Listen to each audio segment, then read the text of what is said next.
Matrona je pomagala i onima kod kojih nije bilo sloge u porodičnom životu.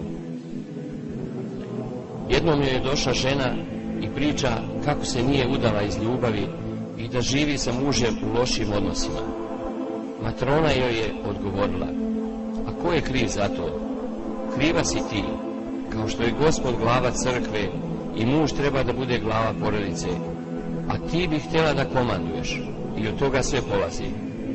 Moraš da se smiravaš, a žena je dužna da bude iza muža, a ne pred njim, i udajući se, žene su dužne da se potčine i ti si dužna da taj venac sačuvaš do kraja života. Ti si kriva što živiš sa njim u lošim odnosima. Matuška je savjetovala da ne osuđujemo bližnje. Govorila je: zašto osuđivati druge ljude? Bolje razmišljaj o sebi. Svaka ovčica će biti okačena za svoj repić. I šta je tebi do tuđih repića? Matrona je učila da predajemo sebe volji Božjoj, da živimo sa molitvom, da se često osenjujemo sebe i predmete koji nas okružuju krsnim znamenjem i da se na taj način ugrađujemo od zlih sila.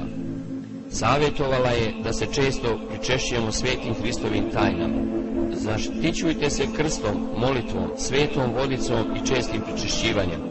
Pred ikonom neka gori kandilo, govorila bi Matronuška. Učila je da se ne bavimo sveštenicima i njihovim privatnim životom.